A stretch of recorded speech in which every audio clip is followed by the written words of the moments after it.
রিজিক নিয়ে আজকে অধিকাংশ মানুষ পেরেশান, রিজিক নিয়ে অধিকাংশ মানুষ আজকে দুশ্চিন্তাগ্রস্ত, রিজিক নিয়ে অধিকাংশ মানুষ আজকে টেনশনের শেষটায় মানুষের। চিন্তা করেন, আপনার প্রয়োজন আছে, আপনার রিজিকের প্রয়োজন, ছেলে সন্তানের প্রয়োজন, দুনিয়ার যত যাবতীয় প্রয়োজন আপনি আল্লাহর কাছে বলেন। আল্লাহ রসুল সাল্লাল্লাহু আলাইহি ওয়াসাল্লাম কি বলছেন? যখনই তুমি চাইবে, ইজা সাআলতা ফাসআলিল্লাহ, যখন চাইবে আল্লাহর কাছে চাও। রিজিকের প্রয়োজন আল্লাহর কাছে চান, আপনি সন্তানের প্রয়োজন আল্লাহর কাছে চান, যা প্রয়োজন আল্লাহর কাছে চান। আল্লাহকে আপনি দিতে কার্পণ্য করবেন? আল্লাহর ধনভাণ্ডার কি ফুরিয়ে যাবে? কখনো নয়।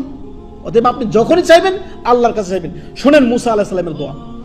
মুসা আলাইহিস সালাম আল্লাহর নবী কালিমুল্লাহ, সেই মিশর থেকে মাদিয়ানে দীর্ঘ লম্বা সফর করে তিনি মাদিয়ানে পৌঁছালেন। সেই কওমের জাতি আপনার পানি উত্তোলন করতেছে কূপ থেকে, পাশেই দুটা মেয়ে দাঁড়িয়ে আছে ছাগল নিয়ে।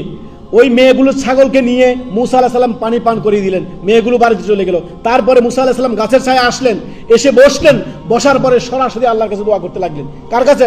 সরাসরি আল্লাহর কাছে রিজিক চাইতে লাগলেন। মুসা আলাইহিস সালাম কি দোয়া করলেন?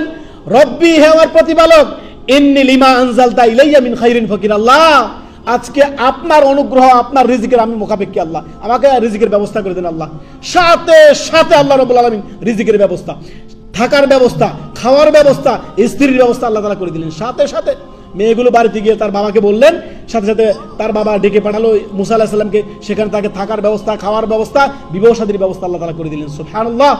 চিন্তা করেন তো রিজিক কিভাবে আল্লাহ নাজিল করেন।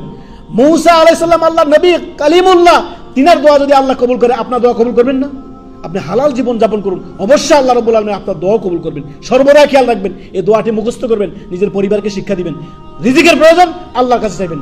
রব্বি ইন্নী লিমা আনজালতা ইলাইয়া মিন খাইরিন ফকির। আল্লাহ, আজকে আমি আপনার রিজিকের মুখাপেক্ষী, আপনার অনুগ্রহের মুখাপেক্ষী, আপনার রিজিকের মুখাপেক্ষী। আল্লাহ, আমাকে রিজিকের ব্যবস্থা করে দেন। আল্লাহ আল্লাহ অবশ্যই আপনাকে রিজিকের ব্যবস্থা করে দিবেন। ইয়াকিন রাখবেন, নিয়ত রাখবেন, নিয়ত খালেস, পরিষ্কার নিয়ত রাখবেন। আল্লাহ আপনার রিজিকের ব্যবস্থা অবশ্যই করবেন ইনশাআল্লাহ।